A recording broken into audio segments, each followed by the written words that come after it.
రాయలసీమను రత్నాల సీమగా మార్చడమే తమ ఎజెండా అని ఏపీ మంత్రి లోకేష్ అన్నారు. కడప జిల్లా టీ కోడూరు వద్ద సోలార్ ప్లాంట్ల ప్రారంభోత్సవంలో మంత్రులు సవిత, గొట్టిపాటి రవికుమార్ తో కలిసి లోకేష్ ముఖ్య అతిథిగా పాల్గొన్నారు. విద్యుత్ ఛార్జీలు తగ్గించే దిశగా గొట్టిపాటి కృషి చేస్తున్నారని తెలిపారు. ఉపాధి కల్పన తమ బ్రాండు, గొడ్డలి జగన్ బ్రాండు అని లోకేష్ విమర్శించారు. గత పాలకులు కంపెనీలను తరిమేశారని ఆగ్రహం వ్యక్తం చేశారు. విధ్వంసం చేయడం నిమిషం పని, నిర్మించడం ఎంతో కష్టమని లోకేష్ అన్నారు. డీలిమిటేషన్ పై కేంద్ర మాజీ మంత్రి చిదంబరం వ్యాఖ్యలకు మంత్రి నారా లోకేష్ కౌంటర్ ఇచ్చారు. 1971 జనగణన ఆధారంగా లోక్సభ సీట్ల కేటాయింపు నిలిపివేశారని లోకేష్ స్పష్టం చేశారు. 2026 తర్వాత నిర్వహించే జనగణనతో ఈ ఫ్రీజ్ ముగుస్తుందని తెలిపారు. దీంతో సీట్ల పునర్విభజన తప్పనిసరి అవుతుందన్నారు. దేశంలో ఉత్తరాది రాష్ట్రాలతో పోలిస్తే దక్షిణాది రాష్ట్రాల ప్రాతినిధ్యం కోల్పోయే అవకాశం ఉందన్నారు. కూటమి మధ్య చిచ్చు పెట్టేందుకు కుట్రలు పన్నుతున్నారంటూ జగన్ కు మంత్రి లోకేష్ కౌంటర్ ఇచ్చారు. జగన్ బయట ముద్దులు పెట్టి లోపల గొడ్డలిపోట్లు వేస్తున్నారని, ఆయన అద్భుత నటనకు భాస్కర్ అవార్డు గ్యారంటీ అన్నారు. కుటుంబ సభ్యులను మోసం చేసిన జగన్ కు cheating book of world record కూడా ఇవ్వొచ్చన్నారు మంత్రి లోకేష్. కేంద్రం చట్టం చేసే వరకు జగన్ కు మావిగన్ ఎందుకు గుర్తు రాలేదని ఏపీ మంత్రి అచ్చెన్నాయుడు మండిపడ్డారు. జగన్ తీరు చూసి సైకో అనుకోవాలో, పిచ్చోడిగా భావించాలో తెలియడం లేదని విమర్శించారు. అధికారం కోసం సొంత తండ్రిని, బాబాయిని, తల్లి, చెల్లిని కూడా వదలని వ్యక్తి జగన్ అంటూ అచ్చెన్నాయుడు ఆరోపించారు. గొడ్డలి పార్టీ అనడంలో తప్పే ఉందని ఆయన ప్రశ్నించారు. ముఖ్యమంత్రి పదవి కోసం పార్టీ కార్యకర్తలను సైతం ఊచకోత కోసే వ్యక్తి అంటూ అచ్చెన్నాయుడు ఆగ్రహం వ్యక్తం చేశారు. మాజీ సీఎం జగన్ నాయకుడిగా కాకుండా ఫ్యాక్షనిస్ట్ లా మాట్లాడుతున్నారని మాజీ మంత్రి యనమల మండిపడ్డారు. కడప జిల్లాలో ఫ్యాక్షనిజాన్ని మొదలు పెట్టిందే జగన్ తాత అని గుర్తు చేశారు. ఫ్యాక్షన్ జీన్స్ జగన్ కు బాగా అలవాటయ్యాయి అని ఆరోపించారు. తండ్రి అధికారాన్ని అడ్డుపెట్టుకుని లక్షల కోట్లు దోచుకునే వ్యక్తి జగన్ అని యనమల మండిపడ్డారు. కర్నూలు జిల్లా జొన్నగిరిలో గోల్డ్ మైన్స్ ను మంత్రి కొల్లు రవీంద్ర పరిశీలించారు. అత్యాధునిక సాంకేతిక పరిజ్ఞానంతో బంగారం శుద్ధి, ఉత్పత్తి చేస్తున్నారని కొల్లు రవీంద్ర తెలిపారు. జొన్నగిరి గోల్డ్ మైన్స్ దేశంలోని మొట్టమొదటి ప్రైవేట్ గోల్డ్ మైన్స్ ప్రాజెక్టు అని, భవిష్యత్తులో మరికొన్ని ప్రాంతాల్లో గోల్డ్ మైన్స్ ఏర్పాటు చేసే అవకాశం ఉందన్నారు. కావాలని తన మాటలను కొందరు వక్రీకరించారంటూ జీడీ నెల్లూరు ఎమ్మెల్యే థామస్ పార్టీ అధిష్టానానికి వివరణ ఇచ్చారు. ఇటీవల వివాదాస్పద వ్యాఖ్యలు చేసిన థామస్ టీడీపీ కేంద్ర కార్యాలయంలో టీడీపీ రాష్ట్ర అధ్యక్షుడు పల్లా శ్రీనివాస్ తో భేటీ అయ్యారు. కొందరు కుట్రపూరితంగా చర్యలకు పాల్పడుతున్నారని, ఇకపై అప్రమత్తంగా ఉంటారని చెప్పారు. ప్రొఫెసర్ నాగేశ్వర్ ను అరెస్ట్ చేస్తామో అనడం ప్రశ్నించే వారి గొంతు నొక్కడమేనని సిపిఐ నేత నారాయణ మండిపడ్డారు. ధైర్యం ఉంటే ఆయన్ను అరెస్ట్ చేయాలని, అలా జరిగితే ఆయన సీఎం అభ్యర్థిగా బయటకు వస్తారని అన్నారు. అప్పుడు కాక్రోచ్లంతా బయటకు వస్తాయని, ప్రస్తుతం కాక్రోచ్ల ఉద్యమం కూడా పెరుగుతోందంటూ నారాయణ ఎద్దేవా చేశారు. కిడ్నీ ట్రాన్స్ప్లాంట్స్ లో అరుదైన మైలురాయిని అందుకున్న నిమ్స్ వైద్య బృందానికి ముఖ్యమంత్రి రేవంత్ రెడ్డి అభినందనలు తెలియజేశారు. హైదరాబాద్ లోని Nizam institute of medical sciences kidney మార్పిడి చికిత్సలో దేశంలోని అరుదైన రికార్డు నమోదు చేసింది. నిమ్స్ యూరాలజీ విభాగం ఇప్పటివరకు 2000 కిడ్నీ ట్రాన్స్ప్లాంట్స్ పూర్తి చేసింది. కిడ్నీ ట్రాన్స్ప్లాంట్స్ లో దక్షిణ భారతదేశంలో నిమ్స్ నెంబర్ 1 గా నిలిచింది. ఈ అరుదైన మైలురాయిని సాధించిన నిమ్స్ వైద్య బృందానికి ముఖ్యమంత్రి రేవంత్ రెడ్డి అభినందనలు తెలిపారు. తెలంగాణ గ్రామీణ ఆర్థిక వ్యవస్థను మరింత బలోపేతం చేయడంలో బ్యాంకులు చురుకైన భాగస్వాములు కావాలని మంత్రి తుమ్మల నాగేశ్వరరావు పిలుపునిచ్చారు. ప్రజాభవన్లో నిర్వహించిన రాష్ట్ర స్థాయి బ్యాంకర్ల కమిటీ సమావేశంలో మంత్రి తుమ్మల పాల్గొన్నారు. బ్యాంకర్లు కేవలం సంప్రదాయ పట్ట రుణాలకే పరిమితం కాకుండా గ్రామీణ ప్రాంతాల్లో మౌలిక వసతుల కల్పనతో పాటు ఫుడ్ ప్రాసెసింగ్ రంగానికి రుణాల పంపిణీని భారీగా పెంచాల్సిన అవసరం ఉందని మంత్రి స్పష్టం చేశారు. బీఆర్ఎస్ అధికారంలోకి రాగానే ఫ్యూచర్ సిటీని రద్దు చేస్తామని ఎమ్మెల్యే హరీష్ రావు అన్నారు. ఫార్మా సిటీకి కేంద్ర పర్యావరణ శాఖ అనుమతి ఇచ్చిందని ఆయన చెప్పారు. ఫార్మా సిటీ కొనసాగిస్తామని ఓవైపు కోర్టుకు చెప్తూ రేవంత్ ప్రభుత్వం జిమ్మెక్కు చేస్తోందని విమర్శించారు. ఫ్యూచర్ సిటీని రద్దు చేసి ఫార్మా సిటీని రీసార్ట్ చేస్తామని హరీష్ రావు తెలిపారు. బీఆర్ఎస్ అధికారంలోకి రాగానే ఫ్యూచర్ సిటీని రద్దు చేస్తామని ఎమ్మెల్యే హరీష్ రావు అన్నారు. ఫార్మా సిటీకే కేంద్ర పర్యావరణ శాఖ అనుమతి ఇచ్చిందని ఆయన చెప్పారు. ఫార్మా సిటీ కొనసాగిస్తామని ఓవైపు కోర్టుకు చెప్తూ రేవంత్ ప్రభుత్వం జిమ్మెక్కు చేస్తోందని విమర్శించారు. ఫ్యూచర్ సిటీని రద్దు చేసి ఫార్మా సిటీని రీస్టోర్ చేస్తామని హరీష్ రావు తెలిపారు. పోక్సో కేసు విషయంలో బండి భగీరథ్ ను కాపాడేందుకు సీఎం రేవంత్ రెడ్డి, కేంద్ర మంత్రి బండి సంజయ్ కుమ్మక్కయ్యారని కేటీఆర్ ఆరోపించారు. 2034 వరకు తానే ముఖ్యమంత్రి అంటున్న రేవంత్ కాంగ్రెస్ ఎమ్మెల్యేలతో రాజీనామా చేయించి మళ్లీ ఎన్నికలకు సిద్దమవ్వాలని సవాల్ విసిరారు. పోక్సో కేసులో నిందితుడిని 9 రోజులు దాచిపెట్టింది ఎవరో చెప్పాలని కేటీఆర్ డిమాండ్ చేశారు. బండి భగీరథ్ ను సీఎం కాపాడుతున్నారు అన్న కేటీఆర్ వ్యాఖ్యలకు అద్దంకి దయాకర్ కౌంటర్ ఇచ్చారు. ఫోన్ ట్యాపింగ్ తో ఎంతో మంది జీవితాలను నాశనం చేసి ఇప్పుడు మహిళల గురించి మాట్లాడవేంటని ప్రశ్నించారు. మైనర్ బాలిక అంశాన్ని కూడా రాజకీయాలకు వాడుకుంటున్నారని మండిపడ్డారు. ఉపాధి కోసం గల్ఫ్ దేశాలకు వెళ్లిన తెలంగాణ వాసుల ఓటు హక్కును కాపాడేందుకు బీఆర్ఎస్ తరపున ప్రత్యేక కార్యాచరణ చేపట్టనున్నట్లు కేటీఆర్ తెలిపారు. త్వరలో ఎన్నికల కమిషన్ నిర్వహిస్తున్న సర్ కార్యక్రమానికి సంబంధించిన విషయంలో తెలంగాణ ఎన్ఆర్ఐల నుంచి ఆందోళన వ్యక్తమవుతుందని కేటీఆర్ అన్నారు. ఈ విషయంలో గల్ఫ్ బాట పట్టిన తెలంగాణ వాసుల ఓటు హక్కులు తొలగించకుండా ఉండేలా కేంద్ర ఎన్నికల సంఘాన్ని బీఆర్ఎస్ తరపున కలుస్తామని తెలిపారు. రైతులు అధైర్యపడవద్దని ధాన్యం, మొక్కజొన్న పంటలను పూర్తి స్థాయిలో కొనుగోలు చేస్తామని తెలంగాణ మంత్రి అడ్డూరు లక్ష్మణ్ కుమార్ అన్నారు. జగిత్యాల జిల్లా తిరుమల్లాపూర్లో మంత్రి పర్యటించారు. ఈ రబీ సీజన్లో జగిత్యాల వ్యాప్తంగా పెద్ద మొత్తంలో దిగుబడులు వచ్చాయని, ఇప్పటికే 2.61 లక్షల మెట్రిక్ టన్నుల ధాన్యాన్ని కొనుగోలు చేశామన్నారు. చిత్తూరు జిల్లా కాణిపాకం వరసిద్ది వినాయక స్వామి ఆలయంలో మంత్రి ఆనం రామనారాయణ రెడ్డి కుటుంబ సమేతంగా ప్రత్యేక పూజలు చేశారు. స్వామివారి దర్శన అనంతరం కాణిపాకంలో నూతనంగా నిర్మించిన వసతి గృహాలను మంత్రి ప్రారంభించారు. స్వామివారి దర్శనం కోసం వచ్చిన మంత్రి కుటుంబ సభ్యులకు ఎమ్మెల్యేలు, ఆలయ అధికారులు ఘన స్వాగతం పలికారు. విశాఖ పశ్చిమ నియోజకవర్గంలో నిర్మించిన టిడ్కో ఇళ్లను లబ్ధిదారులకు MP Sribharat, MLA Ganababu, MLC వ్యాపార చిరంజీవి పంపిణీ చేశారు. ఎప్పుడో పూర్తి కావాల్సిన టిడ్కో ఇళ్ల నిర్మాణం విషయంలో గత ప్రభుత్వం నిర్లక్ష్యంగా వ్యవహరించిందని ఎంపీ భరత్ ఆరోపించారు. కూటమి ప్రభుత్వం అధికారంలోకి వచ్చిన తర్వాత టిడ్కో ఇళ్లను పూర్తి లబ్ధిదారులకు అందించి పేదల సొంతింటి కలను నెరవేర్చమని తెలిపారు. సత్యసాయి జిల్లా పుట్టపర్తిలో 136 కోట్ల రూపాయలతో తాగునీటి ప్రాజెక్టు ఎమ్మెల్యే పల్లె సింధూర భూమి పూజ చేసి పనులను ప్రారంభించారు. 2014లో అప్పటి టీడీపీ ప్రభుత్వం పుట్టపర్తి భవిష్యత్ అవసరాలను దృష్టిలో ఉంచుకుని శాశ్వత తాగునీటి పథకాన్ని ప్రాజెక్టుకు రూపకల్పన చేసింది. అయితే 2019 వైసీపీ హయాంలో పనులు పూర్తిగా నిలిపివేశారని ఎమ్మెల్యే సింధూర ఆరోపించారు. కూటమి ప్రభుత్వం అధికారంలోకి వచ్చిన తర్వాత మళ్లీ తాగునీటి ప్రాజెక్టు పనులను ప్రారంభించడం సంతోషంగా ఉందన్నారు. ఢిల్లీలో పర్యటిస్తున్న గుంటూరు జిల్లాకు చెందిన ప్రభుత్వ పాఠశాల విద్యార్థులు ఉపరాష్ట్రపతి సిపి రాధాకృష్ణన్ను కలిశారు. స్టూడెంట్స్ తో ఉపరాష్ట్రపతి, కేంద్ర మంత్రి పెమ్మసాని చంద్రశేఖర్, ఎమ్మెల్యే గల్లా మాధవి ఫోటోలు దిగారు. విద్యార్థుల్ని టూర్ కు తీసుకురావడంపై గల్లా మాధవి చొరవను ఉపరాష్ట్రపతి అభినందించారు. ఇలాంటి పర్యటనలు విద్యార్థుల్లో కొత్త నైపుణ్యాలను పెంపొందిస్తాయని ట్వీట్ చేశారు. తెలంగాణ సచివాలయం వద్ద టీఆర్ఎస్ అధ్యక్షురాలు కవిత ధర్నా చేపట్టారు. ధాన్యం కొనుగోలు సక్రమంగా జరగడం లేదని నిరసన వ్యక్తం చేశారు. రైతుల కష్టాలను తెలంగాణ ప్రభుత్వం పట్టించుకోవడం లేదని విమర్శించారు. వెంటనే ధాన్యం కొనుగోలు చేయాలని డిమాండ్ చేశారు. ఘటనా స్థలానికి చేరుకున్న పోలీసులు నిరసనకారులను సచివాలయం నుంచి తరలించారు. విశాఖ జిల్లాలో అజయపురం గ్రామస్తులు నిరసన చేపట్టారు. చీమలపాడులో 600 మందికి ఉపాధి జాబ్ కార్డులున్నాయి. అయితే పంచాయతీ పరిధిలో ఉన్న గ్రామాల్లో కాకుండా ఇతర గ్రామాల్లో ఉపాధి పనులు చేయిస్తున్నారని ఆందోళనకారులు వాపోయారు. దీంతో పని కోసం కిలోమీటర్ల దూరం వెళ్లాల్సిన పరిస్థితి వస్తుందని ఆగ్రహం వ్యక్తం చేశారు. అధికారులు స్పందించి తమ గ్రామంలోనే ఉపాధి పనులు కల్పించేలా చర్యలు తీసుకోవాలని ఆందోళనకారులు డిమాండ్ చేశారు. కరీంనగర్ కలెక్టరేట్ ఎదుట బీజేపీ కార్యకర్తలు ఆందోళనకు దిగారు. జిల్లాలో ధాన్యం, మొక్కజొన్న కొనుగోళ్లకు ఆలస్యం చేయడంతో ప్రభుత్వ తీరును నిరసిస్తూ ధర్నా చేపట్టారు. జమ్మికుంట వ్యవసాయ మార్కెట్లో దళార్లు మక్కలను తక్కువ ధరకు కొని రైతుల నిండా ముంచుతున్నారని ఆగ్రహం వ్యక్తం చేశారు. అధికారులు స్పందించి ధాన్యం, మొక్కజొన్నను కొనుగోలు చేయాలని బీజేపీ జిల్లా అధ్యక్షుడు కృష్ణారెడ్డి డిమాండ్ చేశారు. మార్కాపురం జిల్లా పుల్లల చెరువులో గ్యాస్ సిలిండర్ల వాహనాన్ని అడ్డుకుని కస్టమర్లు ఆందోళన చేపట్టారు. గ్యాస్ బుక్ చేసి 10 రోజులు గడుస్తున్నా డెలివరీ చేయడం లేదని ఆగ్రహం వ్యక్తం చేశారు. గ్యాస్ సిలిండర్లను బ్లాక్ మార్కెట్లో అమ్ముకుంటూ తమను ఇబ్బందులకు గురి చేస్తున్నారంటూ ఆరోపించారు.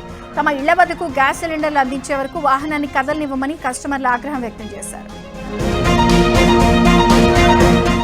ధాన్యం కొనుగోలులో అధికారుల తీరుకు నిరసనగా రైతులు రోడ్డెక్కి నిరసన తెలియజేస్తూనే ఉన్నారు. మెదక్ జిల్లా గంగాపూర్ జాతీయ రహదారిపై వాహనాలు నిలిపివేసి రాస్తారోకో చేపట్టారు. ట్రాక్టర్లో వడ్ల బస్తాలు తీసుకొచ్చి రోడ్డుకు అడ్డుగా వేయడంతో వచ్చిపోయే వాహనదారులు తీవ్ర ఇబ్బందులు పడ్డారు. ప్రభుత్వం వెంటనే స్పందించి తాము పండించిన ధాన్యాన్ని కొనుగోలు చేయాలని డిమాండ్ చేశారు. వీధి కుక్కల అంశంపై సుప్రీంకోర్టు ఇచ్చిన తీర్పుపై వరంగల్ జిల్లాకు చెందిన ఓ జంతు ప్రేమికుడు వినూత్న రీతిలో నిరసన చేపట్టారు. తనకు చెందిన జ్వాలా సంస్థ ఆధ్వర్యంలో కుక్కలకు హక్కులుంటాయి అని, వాటిని రక్షించడం అందరి బాధ్యత అంటూ తన ఇంటి ముందు ఫ్లెక్సీలు, ప్లకార్డులు ప్రదర్శిస్తున్నారు. తీర్పుపై సుప్రీంకోర్టు పునరాలోచన చేయాలని కోరుతున్నాడు. భక్తులతో తిరుమలకొండ కిటకిటలాడుతోంది. వేసవి సెలవులు కావడంతో శ్రీవారి దర్శనానికి భక్తులు పెద్ద ఎత్తున తిరుమలకు పోటెత్తారు. వైకుంఠం క్యూ కాంప్లెక్స్ లో కంపార్ట్మెంట్లన్నీ భక్తులతో నిండిపోయాయి. నారాయణగిరి ఉద్యానవనంలో ఏర్పాటు చేసిన షెడ్లలో భక్తులు వేచి చూస్తున్నారు. శిలాతోరణం వరకు భక్తులు క్యూలో వేచి ఉన్నారు. శ్రీవారి సర్వదర్శనానికి 24 గంటల సమయం పడుతూ ఉండగా ఇతర దర్శనాలకు 5 గంటల సమయం పడుతోంది. మహావిష్ణు 3 దివ్య రూపాల్లో దర్శనమిస్తున్న తిరుపతి గోవిందరాజస్వామి ఆలయంలో రేపటి నుంచి వార్షిక బ్రహ్మోత్సవాలు జరగనున్నాయి. 9 రోజుల పాటు జరగనున్న ఈ ఉత్సవాలు అంకురార్పణతో ప్రారంభమయ్యాయి. స్థానిక రూపంలో కళ్యాణ వెంకటేశ్వర స్వామి, ఆసీన రూపంలో పార్థసారథి స్వామి, శయన రూపంలో గోవిందరాజస్వామి దర్శనమివ్వడం ఇక్కడ ఆలయ ప్రత్యేకత. మూలమూర్తిని సున్నపు రాయితో రూపొందించడం వల్ల అభిషేకాలు నిషేధించారు. భూపాలపల్లి జిల్లా చిట్యాల మండలంలో విషాదం చోటు చేసుకుంది. రామచంద్రాపురంలో అగ్ని ప్రమాదం ఓ రైతు కుటుంబాన్ని రోడ్డున పడేసింది. 4 ఎకరాల్లో వేసిన అరటి తోట అగ్నికి ఆహుతైంది. పంట కోతకొచ్చిన తరుణంలో 11 kV విద్యుత్ వైర్లు తగిలి షార్ట్ సర్క్యూట్ తో మంటలు చెలరేగాయి. క్షణాల్లోనే మంటలు వ్యాపించి పంట పూర్తిగా దగ్ధమైపోయింది. 10 లక్షల రూపాయల ఆస్తి నష్టం జరిగిందని బాధితుడు వాపోయారు. గుంటూరు జిల్లా తెనాలి మండలం అంగళకుదుల్లో జరిగిన అగ్ని ప్రమాదంలో నిరాశ్రయులైన కుటుంబాలకు గ్రామానికి చెందిన గణేష్ సభ్యులు బాధ్యతగా నిలిచారు. ప్రమాదంలో 2 పూరిళ్లు అగ్నికి ఆహుతై 4 కుటుంబాలు కట్టుబట్టలతో రోడ్డున పడ్డాయి. బాధిత కుటుంబాలకు నిత్యావసర సరుకులు, నగదు, వంట సామాగ్రి అందజేశారు. అలాగే దుస్తులను భద్రపరుచుకునేందుకు బీరువాలను కూడా అందజేయడంతో గణేష్ యూత్ సభ్యులకు బాధిత కుటుంబాలు ధన్యవాదాలు తెలిపారు. మార్కాపురం జిల్లాలో అటవీశాఖ సిబ్బంది గుప్త నిధుల కోసం తవ్వకాలు జరపడం కలకలం రేపింది. రాజుల సెక్షన్ అర్ధవీడు మండలంలో తవ్వకాలు జరిపినట్లు ప్రచారం జరిగింది. ఈ విషయంపై పురావస్తు అధికారులు అప్రమత్తమయ్యారు. ఆ ప్రాంతాన్ని వారు పరిశీలించారు. ఈ తవ్వకాల్లో క్రీస్తుపూర్వం 2500 ఏళ్ల క్రితం మృగశీల కాలం నాటి ప్రజలు ఉపయోగించిన మట్టి పాత్రలు బయటపడ్డాయి. ఒకవేళ పురాతన వస్తువులు ఏమైనా బయటపడితే తమకు సమాచారం అందించాలని శాఖ డైరెక్టర్ హానుడి భగభగలకు తెలుగు రాష్ట్రాలు అగ్నిగుండల్లా మారాయి. ఉదయం నుంచి ఎండలు మండుతున్నాయి. తీవ్ర వడగాల్పులతో ప్రజలు ఉక్కిరిబిక్కిరయ్యారు. రోహిణి కార్తె రాకముందే ఏపీ, తెలంగాణలో రోళ్లు పగిలేలా ఎండలు కాస్తున్నాయి. థార్ ఎడారి నుంచి వేడిగాలులు వాయువ్య మధ్య భారతం మీదుగా కోస్తాంధ్ర, రాయలసీమ వరకు వీస్తున్నాయి. దీని ప్రభావంతో ఎండల తీవ్రత ఎక్కువగా ఉంది. ఈ నెల 26 వరకు అనేక చోట్ల వడగాల్పులు కొనసాగుతాయని వాతావరణ శాఖ తెలిపింది. తెలంగాణలో వడదెబ్బతో ఇప్పటి వరకు 20 మందికి పైగా ప్రాణాలు కోల్పోయారు. విశాఖలో ఎండలు మండిపోతున్నాయి. దీంతో జూ అధికారులు జంతువుల కోసం ప్రత్యేక ఏర్పాట్లు చేశారు. వేడి నుంచి ఉపశమనం పొందేందుకు నీటి తొట్టెల ఏర్పాట్లు చేశారు. ఏనుగుల కోసం స్విమ్మింగ్ పూల్, పక్షుల కోసం ప్రత్యేకంగా మ్యాట్లు పెట్టారు.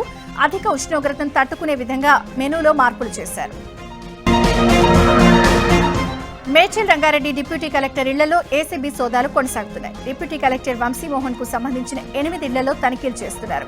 వంశీమోహన్ పై ఆదాయానికి మించిన ఆస్తుల కేసు నమోదైంది. శేర్లింగంపల్లితో పాటు ఇతర ప్రాంతాల్లో ఆర్డీఓగా పనిచేసిన వంశీ భారీగా ఆస్తులు కూడబెట్టినట్టు తెలుస్తోంది. అబ్దుల్లాపూర్ మెట్, పిగ్లీపురంలో 8 ఎకరాల భూమి కాజేసినట్లు ఆరోపణలున్నాయి. మామ పేరుపై రిజిస్ట్రేషన్ చేయించి రియల్టర్ కు దారాదత్తం చేసినట్లు గుర్తించారు. ఓ రియల్టర్ నుంచి 10 ప్లాట్లు గిఫ్ట్ డీడ్ తీసుకున్నట్లు ఏసీబీ గుర్తించింది. 100 కోట్ల ఆస్తులను ఏసీబీ అధికారులు గుర్తించారు. కొమరం భీం జిల్లాలో నిషేధిత పత్తి విత్తనాలను పోలీసులు పట్టుకున్నారు. సిర్పూర్లో పోలీసులు వాహన తనిఖీ నిర్వహించారు. ఈ క్రమంలో ఓ వాహనంలో అక్రమంగా తరలిస్తున్న విత్తనాలను గుర్తించారు. సంబంధిత రసీదులు లేకపోవడంతో నిషేధిత పత్తి విత్తనాలుగా పోలీసులు గుర్తించారు. 2 నిందితులను అరెస్ట్ చేసిన పోలీసులు వారి దగ్గర నుంచి 5.45 క్వింటాల పత్తి విత్తనాలను స్వాధీనం చేసుకున్నారు. నిషేధిత పత్తి విత్తనాలు అమ్మితే కఠిన చర్యలు తీసుకుంటామని కొమరం భీం జిల్లా ఎస్పీ నితికా పంత్ హెచ్చరించారు. డిజిటల్ అరెస్టు పేరుతో అమాయక ప్రజలను లక్ష్యంగా చేసుకుని సైబర్ మోసాలకు పాల్పడుతున్న ముఠాను బాపట్ల జిల్లా చీరాల 2 టౌన్ పోలీసులు అరెస్ట్ చేశారు. రిటైర్డ్ ఉపాధ్యాయుని బెదిరించి 26,50,000 రూపాయలను కాజేసిన కేసులో 3 నిందితులను అదుపులోకి తీసుకున్నారు. నిందితుల కాంబోడియాలో సైబర్ క్రైమ్ కు సంబంధించిన శిక్షణ పొంది మోసాలకు పాల్పడుతున్నట్లు పోలీసుల విచారణలో వెల్లడైంది. నిందితుల దగ్గర నుంచి 10 లక్షల నగదు, 2 ల్యాప్టాప్లు, 6 సెల్ ఫోన్లు స్వాధీనం చేసుకున్నారు. పరారీలో ఉన్న నిందితుల కోసం గాలిస్తున్నామని డీఎస్పీ ఎండీ మోయిన్ తెలిపారు. గుంటూరు జిల్లా వినుకొండ జ్యువెలరీ షాప్ లో చోరీ జరిగింది. అర్ధరాత్రి దుండగులు జ్యువెలరీ షాప్ పక్కనే ఉన్న మెట్ల మార్గం నుంచి కన్నం వేసి లోపలికి ప్రవేశించారు. అనంతరం బంగారు ఆభరణాలు, నగదును అందిన కాడికి దోచుకెళ్లారు. బాధితుడు ఫిర్యాదుతో పోలీసులు ఘటనా స్థలాన్ని పరిశీలించారు. లంచం తీసుకుంటూ విద్యుత్ శాఖలో పనిచేస్తున్న ఓ అధికారి ఏసీబీ అధికారులకు పట్టుబడిన ఘటన మెదక్ జిల్లా నర్సాపూర్లో జరిగింది. విద్యుత్ శాఖలో పనులు చేసిన ఓ కాంట్రాక్టర్ కు బిల్లు చెల్లింపు కోసం అందులో పనిచేసే అధికారి రమణారెడ్డి 25,000 రూపాయలను డిమాండ్ చేశారు. దీంతో కాంట్రాక్టర్ ఏసీబీ అధికారులను ఆశ్రయించాడు. నర్సాపూర్ కార్యాలయంలో 25,000 లంచం తీసుకుంటూ ఉండగా రమణారెడ్డిని ఏసీబీ అధికారులు పట్టుకున్నారు. అనంతరం కార్యాలయంలో సోదాలు చేశారు. ఖమ్మం గాంధీ చౌక్ లో చోరీ జరిగింది. బంగారం వ్యాపారి స్కూటీలో నుంచి బ్యాగ్ తో దుండగుడు పరారయ్యాడు. నిందితుడు రెక్కీ నిర్వహించి చోరీ చేసినట్లు సీసీ కెమెరాలో రికార్డైంది. చోరీకి గురైన బ్యాగ్లో 45 లక్షల రూపాయలు విలువ చేసే బంగారం, వెండి ఆభరణాలున్నట్లు బాధితుడు తెలిపారు. రాజ్యసభ ఎన్నికల షెడ్యూల్ విడుదలైంది. జూన్ 18న పోలింగ్, అదే రోజు కౌంటింగ్ జరగనుంది. 10 రాష్ట్రాల్లో 24 రాజ్యసభ స్థానాలకు ఎన్నికలు జరగనున్నాయి. ఏపీలో జూన్ 21కి 4 రాజ్యసభ స్థానాలు ఖాళీ అవుతున్నాయి. ఏపీలో అయోధ్య రామిరెడ్డి, పరిమళ్ నత్వానీ, పిల్లి సుభాష్ చంద్రబోస్, తానా సతీష్ బాబు స్థానాలు ఖాళీ కానున్నాయి. గుజరాత్ 4, కర్ణాటక 4, మధ్యప్రదేశ్ 3, రాజస్థాన్ 3 స్థానాలకు ఎన్నికలు జరుగుతాయి. జార్ఖండ్ 2, మణిపూర్, మేఘాలయ, అరుణాచల్ ప్రదేశ్, మిజోరంలో ఒక్కో రాజ్యసభ స్థానానికి ఎన్నికలు జరగనున్నాయి. పాకిస్తాన్ కు గూఢచర్యం చేస్తున్న ఓ వ్యక్తిని పంజాబ్ పోలీసులు అరెస్ట్ చేశారు. చక్ దరివాల్ గ్రామానికి చెందిన బల్జిత్ సింగ్ అలియాస్ బిట్టు అనే వ్యక్తిని పోలీసులు పట్టుకున్నారు. బల్జిత్ సింగ్ భారత సైన్యం, పారామిలిటరీ దళాల కదలికలపై నిఘా పెట్టేందుకు పఠాన్కోట్ జమ్మూ జాతీయ రహదారిపై ఉన్న దుకాణంలో సీసీటీవీ కెమెరాను ఏర్పాటు చేసినట్లు గుర్తించారు. దీనిలో రికార్డైన సమాచారాన్ని పాక్ కు పంపించినట్లు పోలీసులు వివరించారు. తానే సీసీటీవీ కెమెరాలు అమర్చినట్లు బల్జిత్ సింగ్ ఒప్పుకున్నాడు. రిజర్వేషన్లపై సుప్రీంకోర్టు సంచలన వ్యాఖ్యలు చేసింది. తల్లి, తండ్రి ఇద్దరూ ఐఏఎస్లు అయినప్పుడు పిల్లలకు కోటా ఎందుకు అంటూ ప్రశ్నించింది. రిజర్వేషన్ల పరిమితులు, క్రీమీలేయర్పై విచారణలో సుప్రీం ఈ వ్యాఖ్యలు చేసింది. సామాజికంగా, ఆర్థికంగా స్థిరపడిన కుటుంబాలు పదే పదే రిజర్వేషన్ ప్రయోజనాలు పొందడం ఎంతవరకు సమంజసమని సుప్రీం ప్రశ్నించింది. దేవాలయాల అంశంలో రాష్ట్ర ప్రభుత్వాల నియంత్రణ చట్టాలపై విచారణకు సుప్రీంకోర్టు గ్రీన్ సిగ్నల్ ఇచ్చింది. హైకోర్టులకు వెళ్లాలన్న పాత ఆదేశాలను రద్దు చేస్తూ స్వయంగా విచారణ చేపట్టేందుకు సుప్రీంకోర్టు నిర్ణయం తీసుకుంది. అటు ఆలయాల అంశంలో సుప్రీం నిర్ణయంతో కేంద్రం ఏకీభవించింది. సోషల్ మీడియాలో కాక్రోచ్ జనతా పార్టీ సంచలనంగా మారింది. కేవలం 5 రోజుల్లోనే కాక్రోచ్ జనతా పార్టీ ఇన్స్టాలో 2.3 కోట్ల మంది ఫాలో అవుతున్నారు. అయితే సీజేపీ వెనుక విదేశీ శక్తుల కుట్ర అంటూ కేంద్ర భద్రతా సంస్థలు ఆందోళన వ్యక్తం చేస్తున్నాయి. దేశంలో నిరుద్యోగ యువతలోని అసంతృప్తిని ఆసరాగా చేసుకుని అశాంతిని సృష్టించేందుకు చేస్తున్న కుట్రపై కేంద్ర సంస్థలు దర్యాప్తు చేస్తున్నాయి. ఈ క్రమంలో కాక్రోచ్ జనతా పార్టీని స్థాపించిన అభిజిత్ దీప్కే సోషల్ మీడియా వేదికగా వీడియోను విడుదల చేశారు. నీట్ పేపర్ లీకేజీ కేసులో వెంటనే కేంద్ర మంత్రి ధర్మేంద్ర ప్రధాన్ రాజీనామా చేయాలంటూ డిమాండ్ చేశారు. 2020 ఫిబ్రవరి ఢిల్లీ అల్లర్ల కుట్ర కేసు కీలక మలుపు తిరిగింది. ప్రధాన నిందితుడైన ఉమర్ ఖలీద్ బెయిల్ పిటిషన్పై మళ్లీ విచారణ చేసేందుకు సుప్రీంకోర్టు గ్రీన్ సిగ్నల్ ఇచ్చింది. ఉపా కేసుల్లోనూ బెయిల్ అనేది నియమం, జైలు అనేది మినహాయింపు అనే రాజ్యాంగ సూత్రాన్ని ధర్మాసనం గుర్తు చేసింది. ఉమర్ ఖలీద్ బెయిల్ కేసులో తీర్పు గతంలో సుప్రీంకోర్టు ఇచ్చిన తీర్పులకు విరుద్ధంగా ఉందని జస్టిస్ బీవీ నాగరత్న ధర్మాసనం ఆక్షేపించింది. సుప్రీంకోర్టు తాజా నిర్ణయంతో ఉమర్ ఖలీద్ కు శాశ్వత బెయిల్ లభించే అవకాశాలు పెరిగాయని న్యాయ నిపుణులు అంచనా వేస్తున్నారు. సరిహద్దు చొరబాట్లను ఎట్టి పరిస్థితుల్లోనూ సహించేది లేదని కేంద్ర హోంమంత్రి అమిత్ షా తెలిపారు. ఇందుకోసం జీరో టాలరెన్స్ పాలసీని అనుసరించనున్నామని, దేశ సరిహద్దులను మూసివేసేందుకు ఏడాదిలోగా సమగ్ర స్మార్ట్ బోర్డర్ పాలసీని తీసుకురానున్నామని చెప్పారు. అక్రమ వలసదారులను వెనక్కి తిప్పి పంపిస్తున్నామని స్పష్టం చేశారు. న్యూఢిల్లీలోని విజ్ఞాన్ భవన్లో జరిగిన సరిహద్దు భద్రతా దళం సిబ్బంది సమావేశంలో అమిత్ షా పాల్గొన్నారు. అక్రమ వలసలను కృత్రిమంగా దేశ జనాభాలో మార్పు తెచ్చేందుకు ఉద్దేశపూర్వకంగా జరుగుతున్న కుట్రగా అభివర్ణించారు. ఇప్పటికే ఎబోలా ప్రపంచ దేశాలను కలవరపెడుతూ ఉండగా మరోవైపు సింగపూర్లో కోవిడ్ కేసులు నమోదు కావడం ఆందోళన కలిగిస్తోంది. ఈ నెల 10 నుంచి 16 తేదీల మధ్య 12,700 కొత్త కేసులు నమోదైనట్టు అధికారులు తెలిపారు. అంతకుముందు వారంతో పోలిస్తే 58.8% కొత్త కేసులు ఆ దేశంలో నమోదయ్యాయి. కోవిడ్ కారణంగా ఆసుపత్రుల్లో చేరుతున్న వారి సంఖ్య కూడా భారీగా పెరుగుతోంది. ఇప్పటివరకు ఎలాంటి మరణాలు సంభవించలేదని సింగపూర్ వైద్యులు తెలిపారు.